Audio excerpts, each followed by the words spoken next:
మీ ఎలాంటి వ్యాపార ప్రకటనలకైనా వెంటనే మా ఛానల్ సంప్రదించండి. అందరికీ నమస్కారం. ప్రస్తుతం మనతో పాటు ఉన్నారు ప్రముఖ ఆధ్యాత్మికవేత్త, జ్యోతిష్య పండితుడు, శ్రీ విద్యా గణపతి ఉపాసకులు డాక్టర్ సుదర్శన్ శర్మ గారు. గురుగారితో మాట్లాడతాం. నమస్కారం గురుగారు. గురుగారు, జులై మాసంలో మీన రాశి వారికి ఎలా ఉండబోతుందంటారు? ఎలాంటి జాగ్రత్తలు తీసుకోవచ్చు అంటారు? ఆర్థిక పరంగా, ఆరోగ్య పరంగా ఈ మాసంలో వీరి గ్రహ గోచారం ఏంటంటారు? శాంతం పద్మాసనస్థం శశిధరమకుటం పంచవక్త్రం త్రినేత్రం శూలం వజ్రం చ ఖడ్గం పరశుమభయదం దక్షభాగే వహంతం నాగం పాశం చ కంఠాం ప్రళయహుతవహం శాంకుశం వామభాగే నానాలంకారయుక్తం స్ఫటికమణి విభుం పార్వతీశం నమామి. శ్రీ ఉమామహేశ్వర స్వామి దేవతాయ నమో నమః.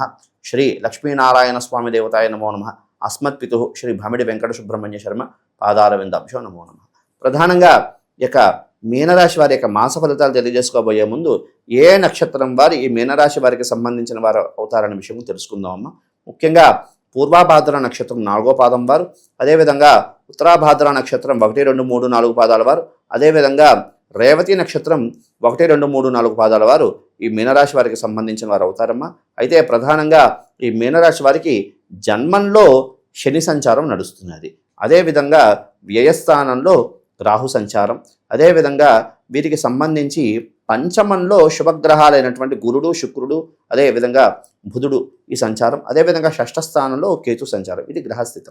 ఈ యొక్క గ్రహస్థితిని చూస్తే మీనరాశి వారికి చాలా అద్భుతంగా ఉంది. చాలా ఈ యొక్క మాసం చాలా ఆశాజనకంగానే గ్రహస్థితి సూచిస్తున్నది. అయితే ఈ యొక్క రాశి వారికి సంబంధించి ప్రతి కార్యంలో కూడా కార్యాన్ని సిద్ధింపజేసేటువంటి యోగ్యత గ్రహస్థితి కూడా కనపడుతున్నది.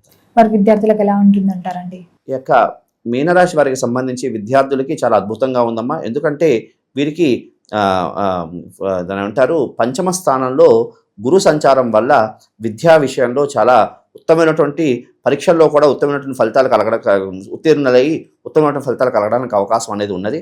అదేవిధంగా ఈ యొక్క పరీక్షలు ఎవరు రాసి ఉంటారో వారు కూడా ఉత్తమమైనటువంటి ఫలితాలు కలిగించడానికి అవకాశం గ్రహస్థితి కూడా సూచిస్తున్నారు తల్లి. మరి గురువు గారు, ఎవరైతే పెట్టుబడులు పెడదాము, కొత్తగా వ్యాపారం స్టార్ట్ చేద్దామని అనుకుంటూ ఉంటారు కదా మీనరాశి వారు, చెయ్యొచ్చు అంటారా? కలిసి వస్తుంది అంటారా ఈ మాసంలో?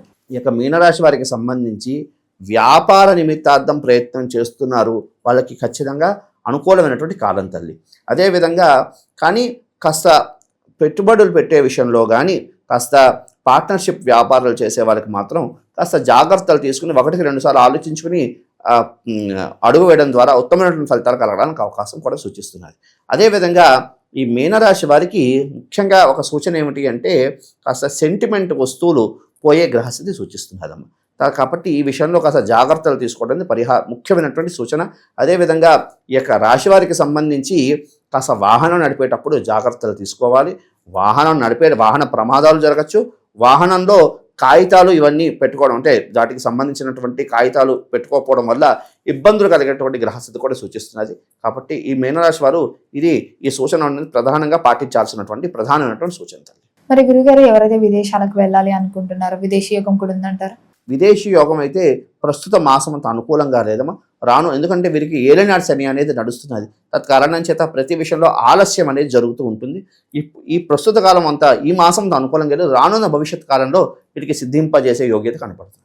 గృహయోగం, వాహన యోగం ఉన్నాయంటారా? ఖచ్చితంగా గృహయోగం అయితే ఖచ్చితంగా 100% ఖచ్చితంగా కనిపిస్తున్నది. ఎందుకంటే పంచమంలో గురు సంచారం వల్ల అద్భుతమైనటువంటి కాలంగా చెప్పుకోవచ్చు. మరి గురుగారు, ఓవరాల్ గా చూసుకుంటే ఇంత అనలైజ్ చేశారు కాబట్టి ఈ మాసం అంతా మీనరాశి వారికి ప్రథమార్థం బాగుంటుందంటారా, అమావాస్య తర్వాత ద్వితీయార్థం బాగుంటుందంటారా?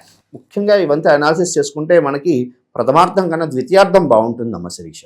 మరి ఆర్థిక పరంగా కూడా ఎలా ఉంటుందంటారు? ఆరోగ్య పరంగా కూడా ఎలా ఉంటుందంటారు ఈ రాశి? వీరికి జన్మ శని ఉండడం, అదేవిధంగా ద్వాదశంలో రాహు సంచారం వల్ల కాస్త ఆరోగ్య విషయంలో జాగ్రత్తలు తీసుకోవాలి. అదేవిధంగా కాస్త ఉదర సంబంధమైనటువంటిది, అదేవిధంగా దాన్ని ఏమంటారు మూత్రపిండాలకు సంబంధించిన విషయాల్లో కాస్త జాగ్రత్తలు, అదేవిధంగా ఇన్ఫెక్షన్స్ ఎక్కువగా అయ్యే గ్రహస్థితి సూచిస్తున్నది. వైరల్ ఇన్ఫెక్షన్స్ వీటి వల్ల ఇబ్బందులు పడే గ్రహస్థితి కనపడుతున్నాయి. కాబట్టి ఈ విషయంలో కాస్త జాగ్రత్తలు తీసుకోవడం ప్రధానమైనటువంటి సూచన. మరి గురుగారు, మీనరాశి వారికి ఏ రోజులు కలిసి వస్తాయి, ఏ రంగులు కలిసి వస్తాయి అంటారు? ముఖ్యంగా ఈ మీనరాశి వారికి సంబంధించి కలిసి వచ్చినటువంటి రంగు పసుపమ్మ, అదేవిధంగా తెలుపు, అదేవిధంగా ఎరుపమ్మ. అదేవిధంగా ఈ రాశి వారికి సంబంధించినటువంటి దాని ఏమంటారు కలిసి వచ్చే వారాలు సోమవారము, అదేవిధంగా బుధవారం. మరి గురుగారు, ఉద్యోగ రంగంలో ఉన్న వారికి ఎలా ఉంటుందంటారు? ఈ యొక్క మీనరాశి వారికి సంబంధించి ఉద్యోగంలో చాలా అద్భుతమైనటువంటి గ్రహస్థితి కూడా సూచిస్తున్నారమ్మా. వీరికి ఉన్నతమైనటువంటి ఆలోచనల ద్వారా, ఉన్నతమైనటువంటి మేధాశక్తితో వీరు అధికారులతో మెప్పు పొందే గ్రహస్థితి కూడా సూచిస్తున్నది. అదేవిధంగా ఈ యొక్క నిరుద్యోగులు ఎవరున్నారో మీనరాశి వారికి సంబంధించి వీరికి ఉద్యోగం సిద్ధించే యోగ్యత కూడా కనపడుతున్నారు తల్లి. అయితే వీరికి అనవసరమైనటువంటి ట్రాన్స్ఫర్స్, ఎందుకంటే జన్మంలో శని ఉండడం ద్వారా అనవసరమైనటువంటి ట్రాన్స్ఫర్స్ అవ్వడం అనేది కాస్త ఇబ్బందికరమైనటువంటి గ్రహస్థితి సూచిస్తున్నారు. మరి గురుగారు, వివాహ ప్రయత్నాలు ఎవరైతే చేస్తున్నారో, వివాహం జరగలేదో వారికి వివాహం యోగం ఉందంటారా?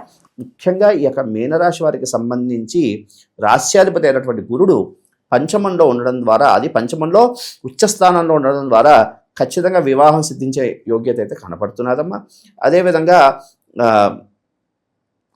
దాన్ని ఏమంటారు, స్త్రీలు అనుకోండి, పురుషులు అనుకోండి, ఎవరు అనుకోండి, ఈ యొక్క రాశి వారికి సంబంధించి ఎన్నాళ్ళ నిండో కూడా వివాహం గురించి ప్రయత్నం చేసి ఇంకా వివాహం సిద్ధించదేమో అన్నటువంటి ఆలోచన ఉన్న వారికి ఖచ్చితంగా వివాహ యోగం ఖచ్చితంగా 100% కనపడుతున్నది. సంతాన యోగం కూడా ఉందంటారా? మరి ఖచ్చితంగా 100% సంతాన యోగం కూడా కనపడుతున్నదమ్మా.